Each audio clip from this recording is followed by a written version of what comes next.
Dissecting the cliches of Anglo-American ethnocentrism. Former US ambassador calls on Britain and the USA to come to the rescue of the world again.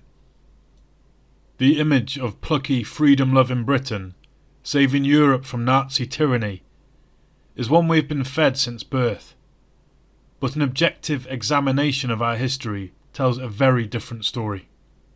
Robert Wood Johnson, US Ambassador to the United Kingdom from 2017 to 2021, recently wrote an article for the Daily Telegraph entitled "Britain and America Must Save Europe from Humanitarian Disaster." One should expect a former US ambassador to know better than to refer to the USA as America, but this is a mere hint of ethnocentricity as compared with what follows in his text. The article's subtitle reads, quote, "For decades, our two countries have come to the aid of humanity in its darkest hours. We must do so again." End quote. But it will soon be made clear that humanity has no interest in receiving any more of such aid. Lies about Ukrainian refugees.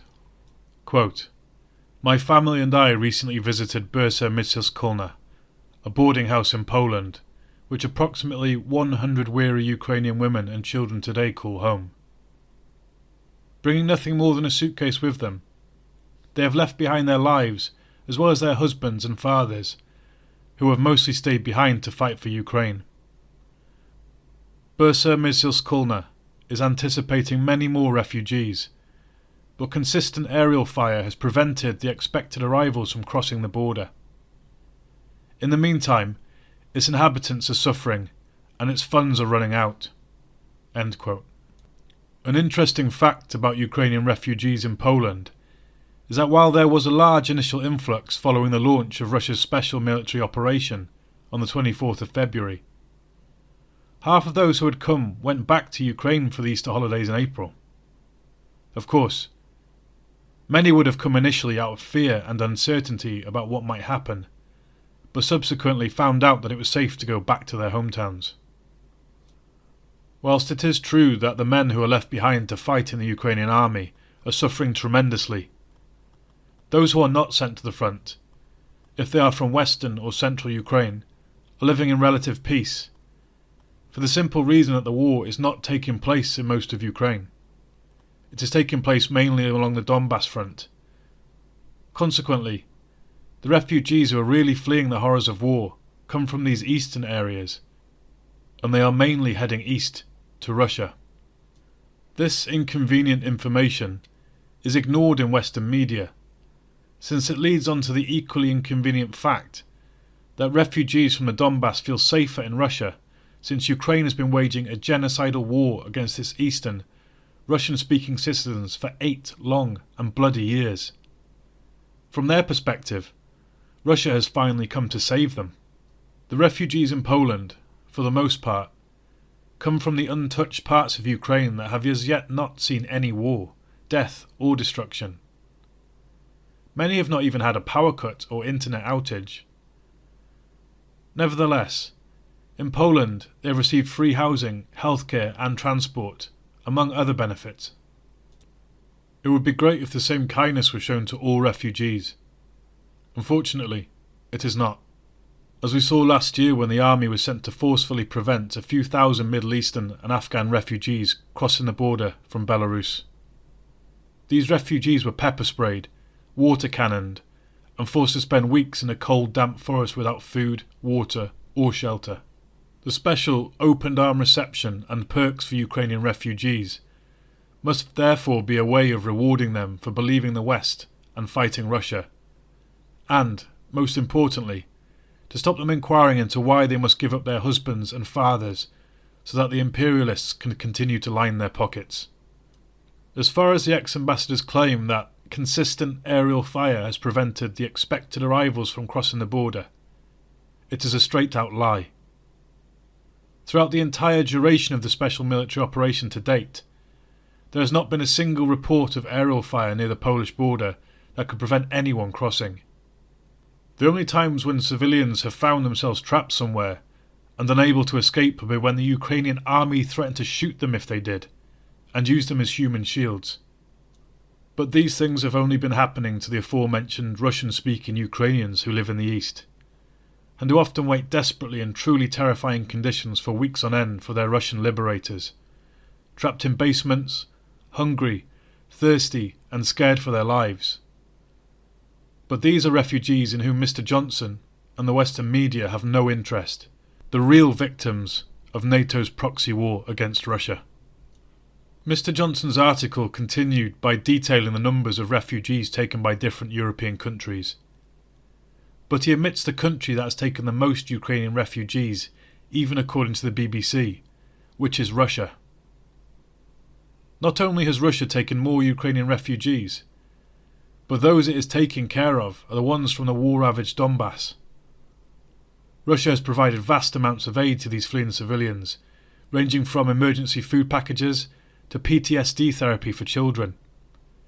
Caring for people with serious problems that have arisen from living through a grinding war against Nazi beasts who have been humiliating and torturing civilians for pleasure.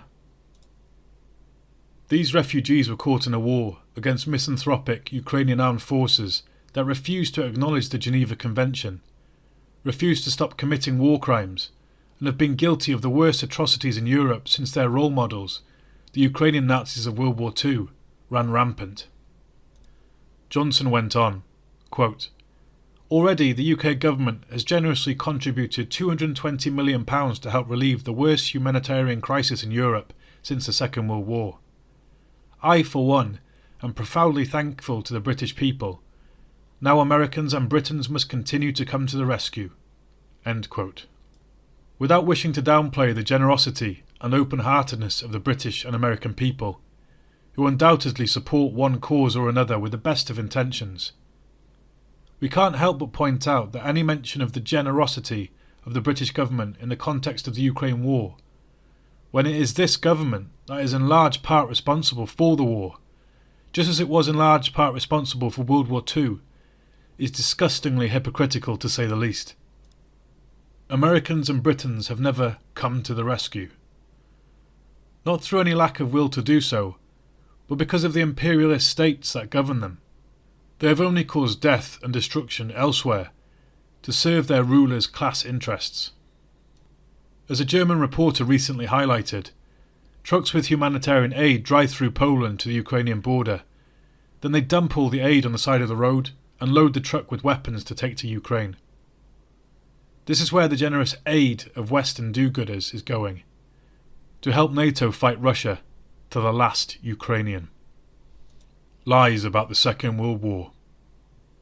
The following paragraph exposed some cliches and debunked revisions of history that absolutely must be dealt with thoroughly and in detail. Quote, "As a former US ambassador to the UK, I know that the special relationship is fundamentally an alliance built on an abiding respect for human dignity. For decades, our two countries have come to humanity's aid in its darkest hours.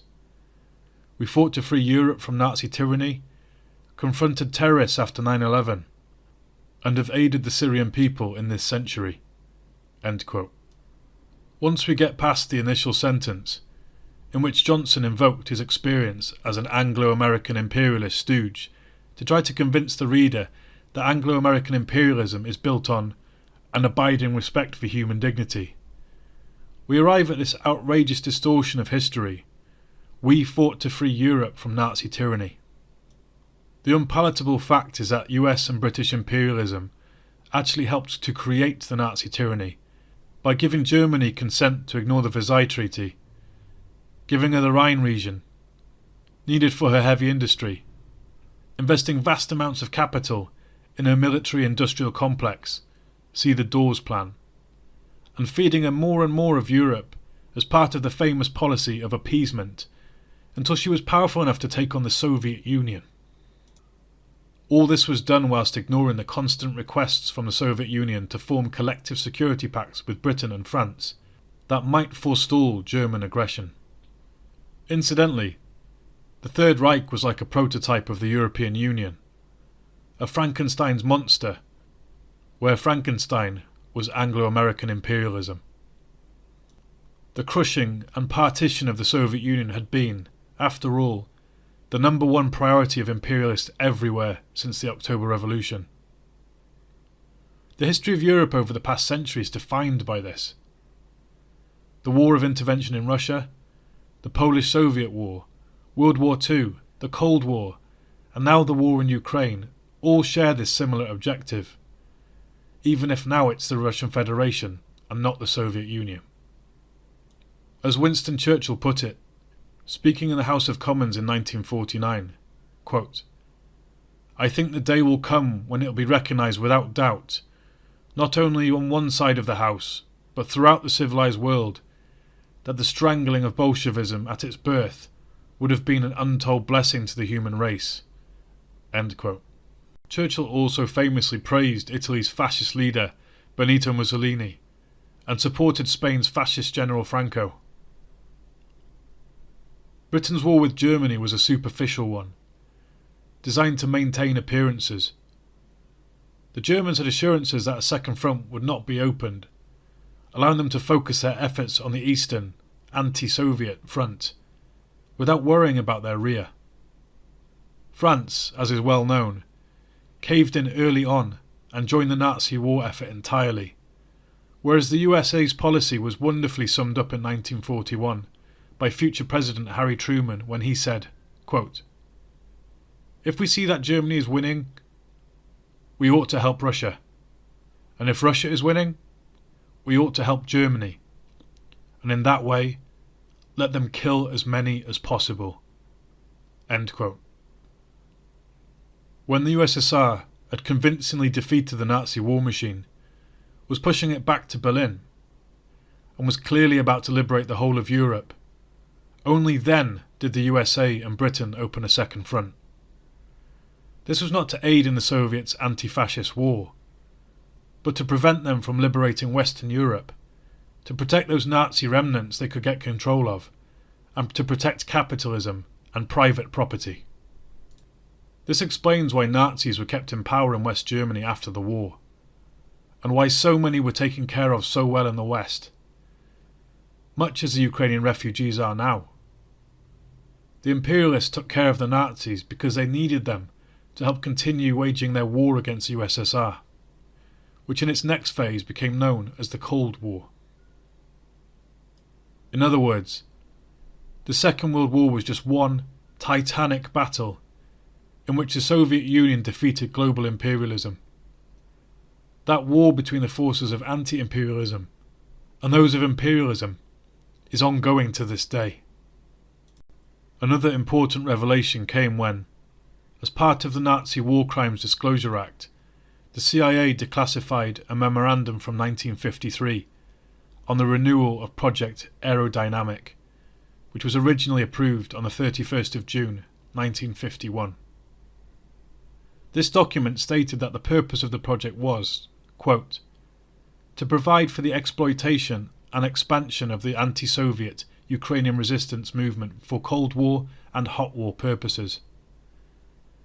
Such groups as the Ukrainian Supreme Council of Liberation, the UBVR, and its Ukrainian Insurgent Army, the UPA, the foreign representation of the Ukrainian Supreme Council of Liberation, the ZPUHVR, in Western Europe and the United States, and other organisations such as OUN." End quote. This is incriminating for the USA, since the organisations that it was exploiting and expanding to fight the USSR were Ukrainian Nazi collaborators, guilty of some of the worst atrocities committed in World War II. The German SS apparently used them to commit the crimes they didn't have the stomach for, like the killing of children. Knowing the sheer terror that the Ukrainian Nazis have been inflicting on the people of the Donbass since 2014, following in the footsteps of their predecessors, and knowing that the 2014 coup was backed and led by the USA, using its Nazis as foot soldiers, there can be little doubt that the USA and Britain never fought to free Europe from Nazi tyranny. As participants on the winning side in World War II, however, they have been extremely adept in manipulating history. Lies about imperialism's war in the Middle East. The next cliché of Mr. Johnson's is hardly worth dealing with. Who does not know that the 9/11 attacks were conducted by Saudi Arabians, but that the USA and NATO used them as a nonsensical pretext to invade Afghanistan? Even though Osama bin Laden, who they were supposedly searching for, was well known to have been hiding in Pakistan at the time. Who does not know that they used the momentum provided by this pretext to invade Iraq, and then Libya and Syria, based on lies? Did Saudi Arabia, the real sponsor of terror and US ally, ever pay for 9/11? No. Instead, the USA and Britain continued to help Saudi Arabia wage a genocidal war against the people of Yemen that hardly gets any news coverage. How about Syria? Did the US and Britain aid the Syrian people recently? No. They funded, armed and provided military assistance and intelligence to branches of ISIS, the Free Syrian Army, SDF, etc., to wage war against the popular Syrian government. They faked a chemical gas attack using these forces in Syria to give NATO an excuse for its bombing campaigns. In all, approximately 500,000 Syrians were killed because of the US and British-backed jihadi invasion, and to this day Washington continues to steal over 80% of Syria's oil output every single day, as it illegally occupies the country's northern oil-producing region. With more than 100 billion of oil stolen thus far, according to Syria's oil ministry, the death toll keeps rising. But all is well and good, because Mr. Johnson has rebranded this bloodthirsty piracy as aid. Personal alignment with NATO's Ukro-Nazis. The ex-ambassador then went on to blabber some more about Ukrainian refugees and how much the USA and Britain are doing to help them, before lamenting that the news cycle is coming to an end, presumably because there are only so many lies workers can consume before they become cynical and lose interest. Also, of course, because Taiwan was next on the news agenda. The next statement from Mr. Johnson was very revealing indeed. He told us, quote, "This mission is a deeply personal one for me and my family. My wife Suzanne's father emigrated to the United States from Ukraine in 1947, marrying her mother, a first-generation Ukrainian-American. Seeking to honour our heritage and better understand how the war has shattered Ukrainian lives, our family travelled to Poland this summer. At one orphanage, children who ought to be at home in Kiev or Mariupol play with my sons Brick and Jack. Their faces boasted the widest smiles despite all the turmoil they have endured. But beyond that moment of playtime fun, it was clear that a flood of sorrows is overwhelming Ukrainians who have fled the war." End quote. Given what we know about US and British sheltering of Ukrainian Nazis after World War II, it is extremely likely that Mr. Johnson's father-in-law was one of their number, and that his mother-in-law was at least a sympathiser. This leads to the high possibility that his wife Susan has Nazi ideas. And if Mr. Johnson has married into this family and was given the position of US ambassador to Britain, then his deeply personal interest in helping the Nazi side in the current war against Russia becomes perfectly comprehensible. The sorrow he describes among Ukrainians could be explained by the fact that they are losing the war, and that what is left of their country is being destroyed by the Ukrainian Nazis in the process of losing this war. Not only do they insist on throwing even more men and materiel into battles they can't possibly win, forcing the Russians to bombard the positions in which they are holed up, but scorched earth tactics of their own are commonplace. The role of charity in supporting atrocities. Mr. Johnson went on to talk about the kindness of Poles and all the different charities and ways to support Ukraine. Spending some considerable time in Poland has given this author the opportunity to visit and carefully study the information provided at concentration camps.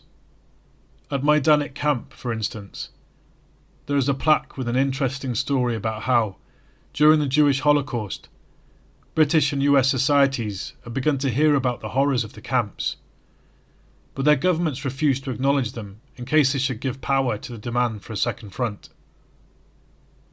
In the absence of official action, charities were set up to allow well-meaning citizens to donate their money to help feed the starving and malnourished prisoners of the concentration camp. Where did this money go?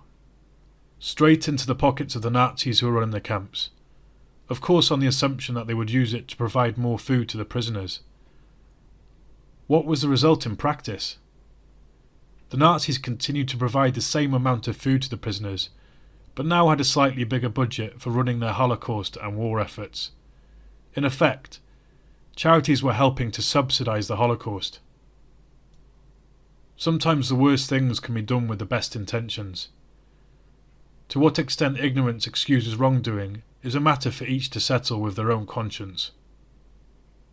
Of course, the very existence of charity presupposes a situation whereby some have an excess that they can afford to give away, whilst others are forced to rely on this goodwill for survival.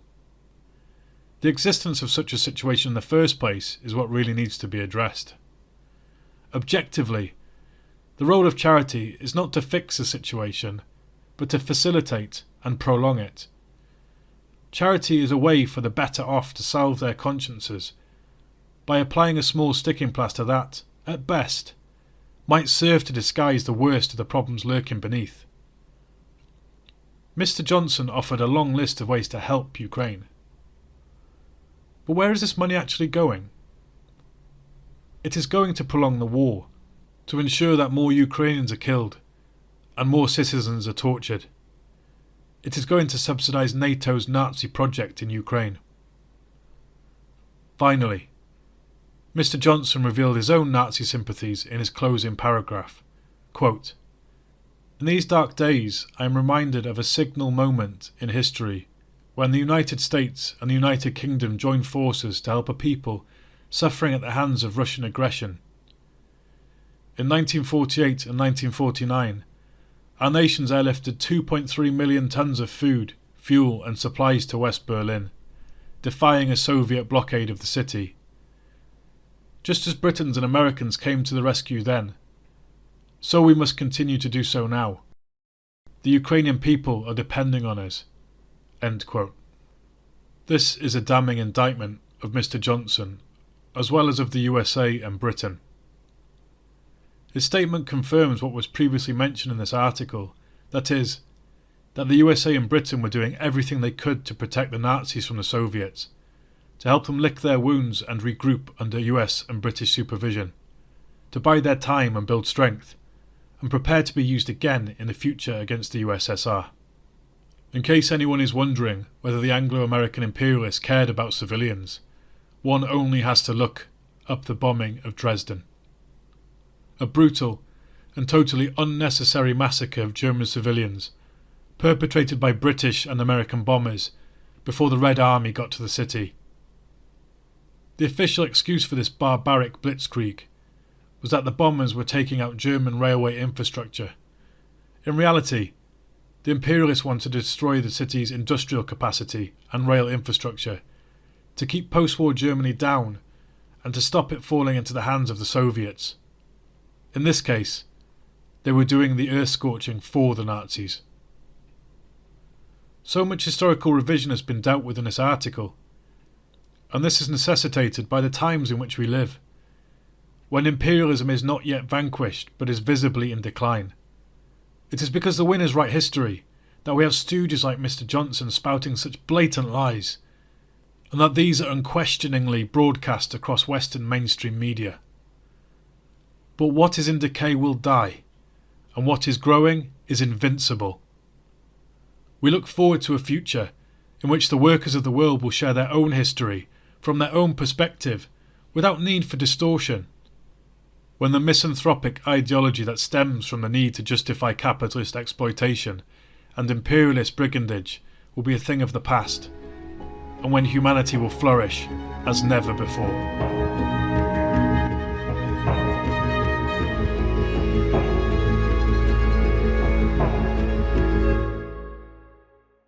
Thanks for listening to Proletarian Radio. We aim to bring you the best Marxist analysis on current affairs, revolutionary history, and theory. Do like, comment, subscribe, and share our content to help us reach the widest possible audience. We are a small organization with limited resources, and we need worker support if we are to grow and fulfill our mission. If you are able to make a one-off or regular donation, no matter how small, please visit our website at thecommunists.org and register as a supporter. As a supporter. As a supporter. As a supporter.